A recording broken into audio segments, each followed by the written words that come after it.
नमस्कार दोस्तों। Teaching aptitude class second. आज की इस क्लास में हम बात करने वाले हैं टीचिंग एप्टीट्यूड से रिलेटेड अलग अलग मॉडल्स के बारे में। दोस्तों इसमें हम मुख्य रूप से cognitive domain, effective domain, psychomotor domain के बारे में बात करने वाले हैं और इसके अलावा हमारे जो भी इम्पोर्टेंट मॉडल्स हैं उनके बारे में हम बात करेंगे। ये वीडियो दोस्तों हमारे लिए इम्पोर्टेंट होने वाली है क्योंकि इसमें से पहले क्वेश्चन आ चुके हैं और आगे बीच में से क्वेश्चन आने की संभावना है। तो दोस्तों इस वीडियो का पूरा देखना और ध्यान से देखना। दोस्तों अगर आप हमारे चैनल पे न्यू है तो सबसे पहले आप हमारे चैनल निमिजी नेट प्रो को सब्सक्राइब कर लीजिए और घंटे का बटन दबाइए ताकि आप हमारी आने वाली वीडियोस को आसानी से देख सकें। और दोस्तों अगर आपको 2012 से लेकर दिसंबर 2019 तक सभी शिफ्ट के पेपर फर्स्ट और पेपर सेकंड चाहिए, प्लस में एड फ्री वीडियो चाहिए, कंप्लीट स्टडी नोट्स चाहिए और मोस्ट रिपीटेड क्वेश्चन के बारे में पता करना है तो आप हमारी ऐप निमिजी नेट, ये येलो कलर में जो आइकन है ये डाउनलोड कर सकते हैं। और अगर आपको 1100 प्लस लाइव मॉक टेस्ट चाहिए पेपर फर्स्ट और पेपर सेकंड के तो दोस्तों आप हमारी ये ऐप ग्रीन वाली इंस्टॉल कर सकते हैं। दोनों के दोनों ऐप दोस्तों प्ले स्टोर के अंदर है, आप निमिजी नेट सर्च करना, दोनों ऐप आ जाएगी। और या फिर आप हमारे वीडियो डिस्क्रिप्शन बॉक्स में लिंक दिया हुआ है, वहां से भी आप ये ऐप इंस्टॉल कर सकते हैं। दोस्तों सबसे पहले हम बात करते हैं इसके अंदर cone of experience, Edgar Dale's द्वारा दिया गया था ये, और इसके अंदर क्या इंपॉर्टेंट चीज़ें वो देखते हैं।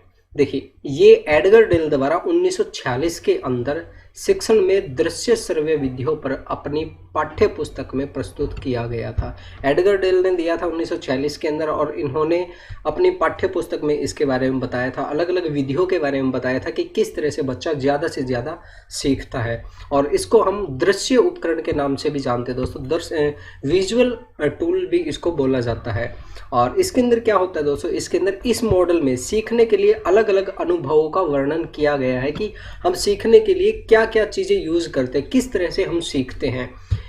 इसके शीर्ष पर शाब्दिक संकेत थे, सबसे निचले भाग में प्रत्यक्ष व उद्देश्यपूर्ण विषयों को सम्मिलित किया गया था। देखिए इसके अंदर क्या क्या स्टेप थे उन सभी के बारे में हम बात करेंगे ताकि आपको अच्छे से समझ में आ सके। देखिए इसके अंदर यहाँ पे आप पिक देख सकते हैं, इस पिक में आप देख सकते हैं कि जब बच्चा होता है तो बच्चा अगर कुछ चीज़ रीड करेगा, केवल रीड करने से वो 10% सीख पाएगा। 10% ऑफ व्हाट दे रीड, वो क्या पढ़ रहा है उससे वो 10% ही सीख पाएगा।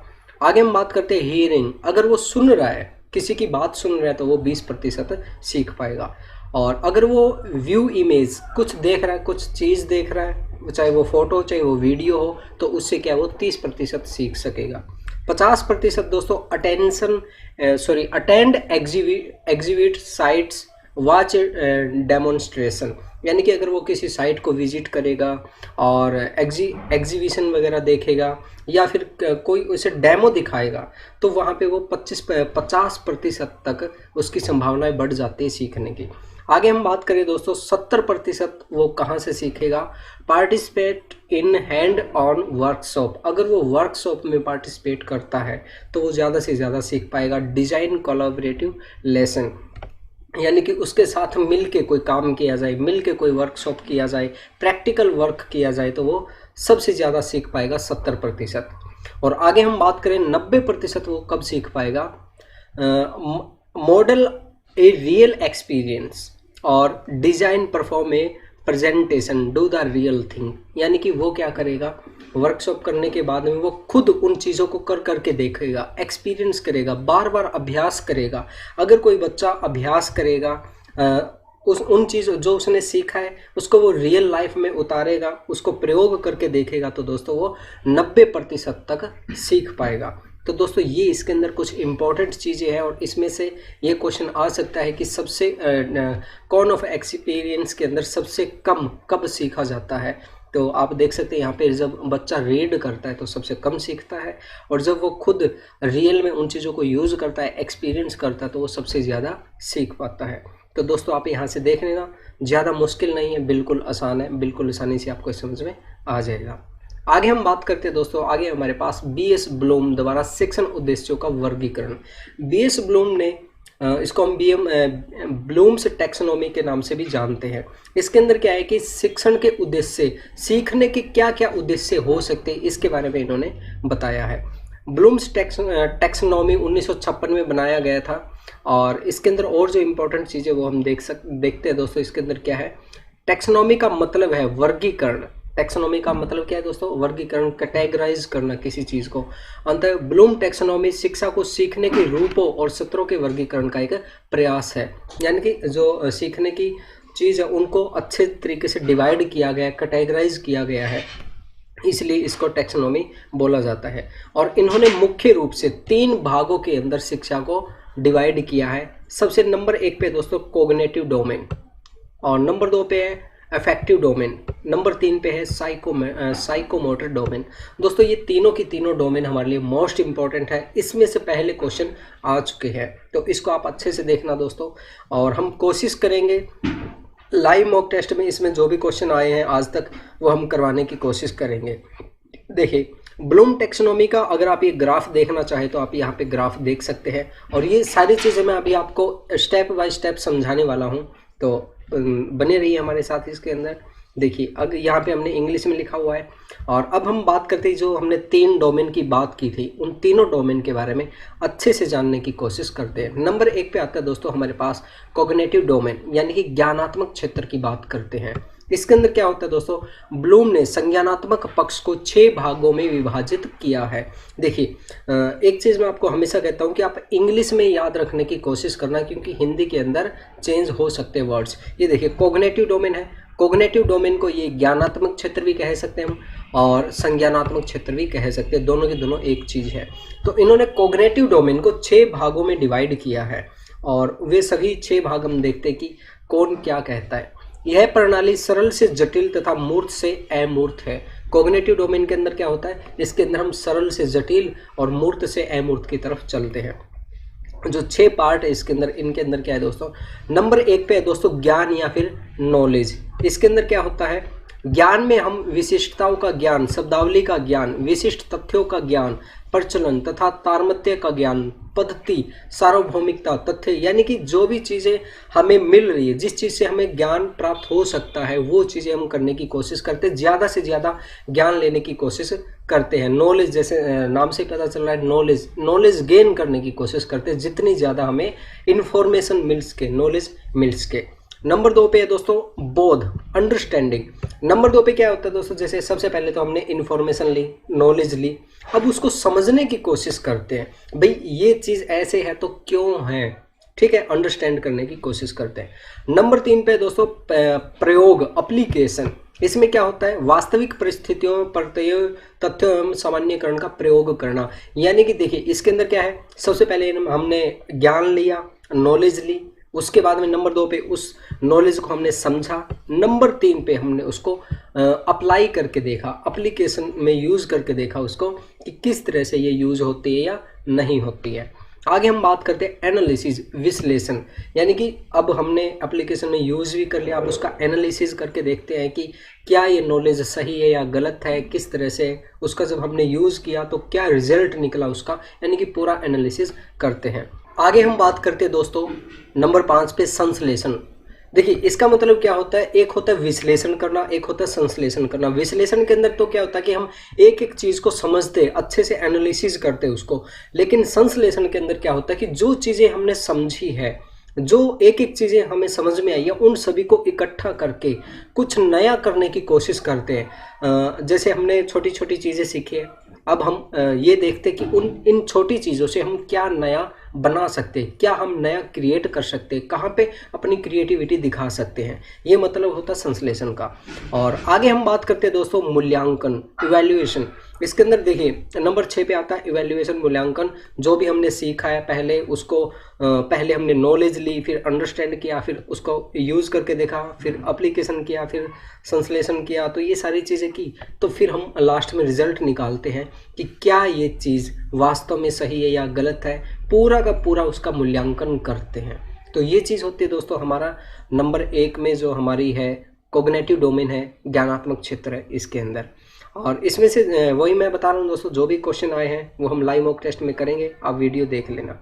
आगे हम बात करते हैं दोस्तों, हमारे पास है नंबर 2 पे भावात्मक क्षेत्र या फिर अफेक्टिव डोमेन। इसके अंदर क्या होता है ये भी हम समझते हैं। इसमें सबसे पहले आग्रहण, भावात्मक, देखिए जैसे नाम से पता चल रहा है अफेक्टिव डोमेन, भावात्मक, आग्रहण, रिसीविंग। इसमें व्यक्ति सबसे पहले सुनने या समझने की भावना रखता है, ठीक है। इसमें क्या होता है कि आराम से व्यक्ति क्या है कि पहले सुनेगा, समझेगा अगला क्या बोल रहा है। कई बार हमने देखा है कि जो स्टूडेंट है, काफ़ी स्टूडेंट अच्छे से नहीं सुनते, वो शोर शराबा करते हैं, उनका माइंड वो कहीं और डाइवर्ट होता है। लेकिन काफ़ी स्टूडेंट ऐसे होते हैं कि वो अच्छे तरीके से सुनते समझते हैं। आगे हम बात करते हैं अनुक्रिया नंबर 2 पे, रिस्पॉन्स। यानी कि उन्होंने जो सुना है, जो उन्होंने समझा है, उसके ऊपर वो अपनी प्रतिक्रिया व्यक्त करेंगे, उसको रिस्पॉन्स करेंगे। और आगे हम बात करते हैं नंबर 3 पे, अनुमूल्यन, वैल्यूइंग। यानी कि जो उन्होंने समझा है, जो रिस्पॉन्स दिया है, वो उसमें देखेगा, व्यक्ति देखता है कि जो उसने ज्ञान पाया है वो कितना लाभदायक है और उसका जीवन में क्या महत्व है, वो उसकी वैल्यू निकालने की कोशिश करेगा, उसको देखेगा, इसको मैं कहाँ कहाँ पे यूज़ कर सकता हूँ, ये वैल्यूएबल है या नहीं है। नंबर 4 पे दोस्तों हमारे पास कॉन्सेप्चुअलाइजेशन, यानी कि पट्टीकरण। इसका मतलब ये है दोस्तों कि बच्चे ने, देखिए पहले क्या था, सबसे पहले उसने इंफॉर्मेशन ली, यानी कि रिसीविंग, अच्छे से समझा किसी चीज़ को, उसके बाद में उसने रिस्पॉन्ड किया उसके ऊपर, उसके बाद में उसने वैल्यू निकाली उसकी, उसके बाद में क्या है कि वो अवधारणा बनाता है, भाई ये करने से ऐसा हो जाता है, वो एक अवधारणा विकसित कर लेता है, एक कॉन्सेप्ट बना लेता अपने दिमाग के अंदर। ठीक है, आगे है गठन करना, व्यवस्था करना, वो अपने हिसाब से उन सारी चीज़ों को व्यवस्थित करता है, अपने हिसाब से उसको आगे यूज करता है। और आगे है चरित्र निर्माण, विशेषीकरण, वो फिर अपने हिसाब से और जो उसने चीज़ें सीखी है उसी हिसाब से वो अपना कैरेक्टर बिल्डअप करता है। और इसके बाद में दोस्तों नंबर 3 पे हमारे पास क्रियात्मक क्षेत्र या साइकोमोटर डोमेन। इसके अंदर क्या होता है दोस्तों, इसको मनोसंचालित ज्ञान क्षेत्र, मनोप्रेरक, मनोज्ञानात्मक नाम से भी जाना जाता है। ये चीज़ें थोड़ी अलग है दोस्तों। हिंदी के अंदर मैं बार बार कहता हूँ कि हिंदी के अंदर वर्ड्स जो है वो चेंज होते रहते हैं, तो आप ज़्यादा कोशिश करना कि इंग्लिश में इनको याद रखें। इसके अंदर क्या होता है दोस्तों, उद्दीपन नंबर 1 पे। इसमें क्या होता है, इसमें किसी व्यक्ति के कौशल को देखकर अपने आप में ढालने का प्रयास किया जाता है। इसके अंदर क्या होता है, हम किसी व्यक्ति को देखते हैं और उसके अंदर अगर वो अच्छी चीज़ कर रहा है तो वो हम कोशिश करते हैं कि वो भी हम अपने अंदर डालें।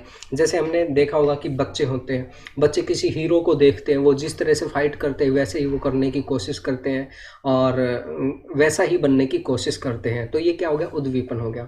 नंबर 2 पे दोस्तों कार्य करना, हस्त कौशल, मैनिपुलेशन, यानी किसी उपकरण या मशीन के द्वारा प्रयोग कर अपने आप में आत्मविश्वास बढ़ाना। अब देखिए काफ़ी सारी चीज़ें देखी हमने कि मैं एक आपको एग्जांपल बताता हूँ कि बहुत से स्टूडेंट, बहुत से दोस्त आपने ऐसे देखे होंगे जिनके पास में कंप्यूटर की डिग्री है, कंप्यूटर का डिप्लोमा भी है, बहुत सारी चीज़ें, लेकिन उनके पास प्रैक्टिकल वर्क की नॉलेज नहीं है।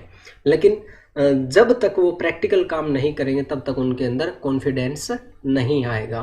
तो यही चीज़ है दोस्तों, जब अगर हमने डिप्लोमा प्राप्त कर लिया और उसके बाद में हम कंप्यूटर पे काम करके देखेंगे, लैपटॉप पे काम करके देखेंगे, तो हमारा जो कॉन्फिडेंस है वो बहुत ज़्यादा बढ़ जाएगा। आगे हम बात करते हैं परिशुद्धता। इसमें जब कोई व्यक्ति एक ही काम को बार बार करता है तो उसमें महानता हासिल कर लेता है। ये बिल्कुल सही है दोस्तों, ज़्यादा बताने की जरूरत नहीं है इसमें। स्पष्ट अभिव्यक्ति, यह भी व्यक्ति के निरंतर अभ्यास पर निर्भर करती है। स्पष्ट यानी कि बहुत अच्छे तरीके से किसी चीज़ का आ जाना, स्पष्ट तरीके से आ जाना। आगे हम बात करते हैं प्रकृतिकरण। इसके अंदर नेचुरलाइजेशन, इसमें काफ़ी तरह की बातें आती है, जैसे कि व्यक्ति अपने कौशल को अच्छे से पहचानने की कोशिश करता है, अपने काम में सुधार करता है, नई नई तकनीकों का इस्तेमाल इत्यादि करता है। तो इसके अंदर काफ़ी तरह की चीज़ें आती है दोस्तों, आप बिल्कुल आसानी से पढ़ सकते हैं। और इसके बाद में दोस्तों ये देखिए हमने 3 तरह की साइकोमेट्रिक डोमेन की है, और ये जो सारी चीज़ें दोस्तों ये हमने इसके अंदर की है। ये देखिए जैसे नॉलेज की हमने बात की, अंडरस्टैंडिंग की बात की, एप्लीकेशन की बात की, एनालिसिस की बात की, ये सारी की सारी चीज़ें दोस्तों हमने इसके अंदर ये हिंदी इंग्लिश में कर लिया। आप यहाँ से पढ़ लेना, बिल्कुल आसानी से आपको समझ में आ जाएगा। अगर फिर भी अगर आपको कोई प्रॉब्लम है, कोई बात समझ में नहीं आई है, तो आप हमें व्हाट्सएप पे कांटेक्ट कर सकते हैं दोस्तों। व्हाट्सएप नंबर आपको वीडियो डिस्क्रिप्शन बॉक्स में मिल जाएगा। और अगर आपको ये नोट्स चाहिए तो आप दोस्तों हमारी ऐप डाउनलोड कर सकते हैं, निविजिनेट ऐप। और आगे हम बात करते हैं दोस्तों, इसके अलावा एडरसन और करतवुल ने एक और विशेष आयाम का जिक्र किया है। वो क्या है दोस्तों, मेटाकोग्निटिव। मेटाकोग्निटिव के अंदर क्या होता है दोस्तों, इसको एडरसन ने ज्ञान का ज्ञान कह के संबोधित किया है, यानी कि हम ज्ञान की प्राप्ति कैसे कर सकते हैं, इसको हम क्या कहेंगे, मेटाकोग्निटिव कहेंगे, यानी कि ज्ञान को किस तरह से प्राप्त किया जा सकता है। इसके बाद में आती है दोस्तों हमारे पास शिक्षण के स्तर, लेवल ऑफ टीचिंग की बात करते हैं दोस्तों। शिक्षण के मुख्य रूप से 3 स्तर माने गए हैं, मेमोरी लेवल, अंडरस्टैंडिंग लेवल और रिफ्लेक्टिव लेवल। इन तीनों के बारे में बात करते हैं दोस्तों, और इनमें से पहले क्वेश्चन आ चुके हैं और हम पूरी कोशिश करेंगे कि इससे रिलेटेड जितने भी क्वेश्चन आए वो लाइव मॉक टेस्ट में करें। देखिए नंबर 1 पे हम बात करते हैं स्मृति स्तर की बात करते हैं, मेमोरी लेवल की बात करते हैं। यह शिक्षण अधिगम का सबसे पहला चरण है। इसके बारे में सबसे पहले हार्वर्ड ने बताया था। सबसे पहला स्टेप कौन सा है दोस्तों, हमारा मेमोरी लेवल है शिक्षण के अंदर, ये याद रखना। यह स्तर किसी भी ज्ञान को अभ्यास करने और उसको कंठस्थ करने के लिए प्रेरित करता है। मूल्यांकन प्रणाली में इस स्तर पर विशेष रूप से लिखित, मौखिक और निबंध प्रश्नों को शामिल किया जाता है। ये छोटे छोटे मेन पॉइंट है दोस्तों, आप इनको देख लेना, ज़्यादा मुश्किल वाली बात नहीं है। स्मृति स्तर, मेमोरी लेवल के मुख्य लक्षण ये है कि इस दौरान बच्चों में कुछ भी सीखने की तीव्रता होती है। जो उसने सीखा है उसको लंबे समय तक याद रखने की कोशिश करता है, जरूरी बातों को बार बार दोहराता है। दोस्तों जैसा हमें नाम से पता चल रहा है, मेमोरी लेवल यानी कि उसको याद रखना, मेमोरी अपने माइंड में याद रखना, उसको बार बार दोहराना, उसको रिपीट करना, तो ये सारी चीज़ें क्या है दोस्तों, हमारे मेमोरी लेवल से रिलेटेड है। और आगे हम बात करते हैं दोस्तों, हमारे पास है ग्रहण या अवबोधन स्तर, यानी कि अंडरस्टैंडिंग लेवल। जो हमने पढ़ा है, जो हमने याद किया है, उसको अब समझ में भी तो आना चाहिए ना। अब देखिए एक इसका एग्जांपल देता हूँ, आपको अच्छे से समझ में आएगा। हमने छोटी क्लासों के अंदर क्या किया है, बहुत से स्टूडेंट ऐसे करते हैं कि वो किसी क्वेश्चन को रट्टा मार लेते हैं, पूरा रट्टा मारते हैं। हमने भी मारा है, आपने भी मारा होगा छोटी क्लासों के अंदर। तो उसके अंदर क्या होता है कि हम रट्टा मार लेते हैं, लेकिन उसका एक्चुअल मायने में मीनिंग क्या है वो हमें पता ही नहीं होता। ठीक है, तो जो हम रट्टा मारते हैं वो क्या होगी दोस्तों, एज ए मेमोरी लेवल हो गया।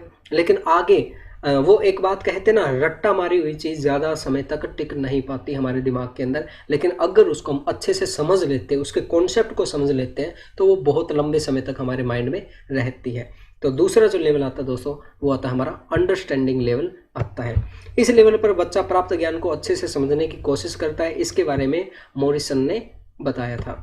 और यहाँ पे बच्चे का बौद्धिक विकास काफ़ी तेज़ी से होता है। बच्चा किसी भी चीज़ या ज्ञान के सिद्धांत, परिभाषा, अवधारणा इत्यादि को सामान्य रूप से समझने की कोशिश करता है।